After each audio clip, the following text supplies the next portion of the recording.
ये it's a proven thing कि yoga meditation से माइग्रेन जो है वो प्रेसिपिटेट कम होता है। इसमें how AI can help us in migraine. Migraine को ट्रीट एज सच नहीं करते, हम माइग्रेन के ट्रिगर्स को अवॉइड कर सकते हैं। कोई होम रेमेडी है ऐसा जो हेडेक या माइग्रेन को ट्रीट करता हो? Yes.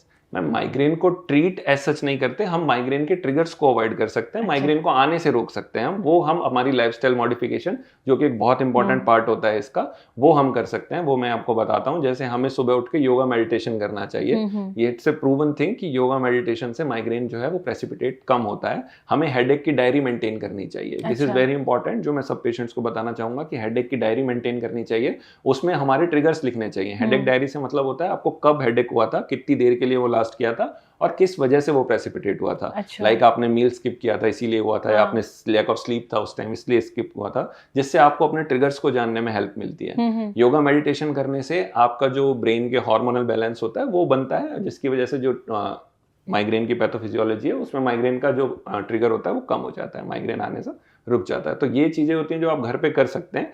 As such acute attack में ये हेल्प नहीं करेंगे, लेकिन ये माइग्रेन को प्रेसिपिटेट होने से रोक देंगे। क्या कोई आर्टिफिशियल इंटेलिजेंस भी इसमें हेल्प करती है माइग्रेन को के ट्रिगर पॉइंट्स को कम करने के लिए या उसको ट्रीट करने के लिए? जी बिल्कुल ma'am, it's a good question. जो अभी रिसेंट एडवांसेस जो आजकल एआई का दौर चल रहा है, इसमें how AI can help us in migraine की थिंग में, तो इसमें क्या कर सकते हैं, there are some devices ma'am जो अभी आ चुकी हैं, जो हम उन पेशेंट्स में देते हैं जो ड्रग्स के लिए रिफ्रैक्टरी होते हैं बेसिकली। जिनमें हमने ड्रग्स हम दे रहे हैं लेकिन फिर भी वो नहीं इम्प्रूव हो रहे हैं, या फिर ड्रग कॉन्ट्राइंडिकेटेड है because of some medical conditions, हम नहीं दे सकते उन पेशेंट्स को ड्रग्स।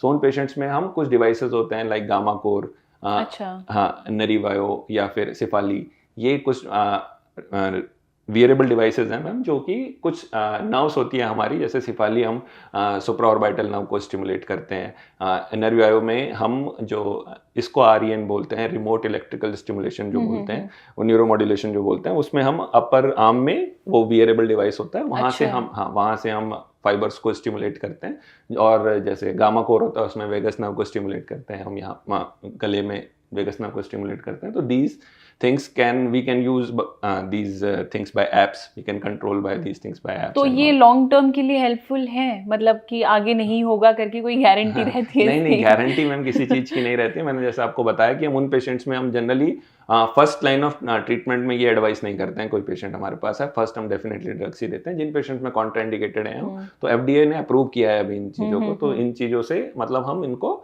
थोड़ा प्रोफाइलैक्सिस में हम हेल्प कर सकते हैं इस चीज के लिए।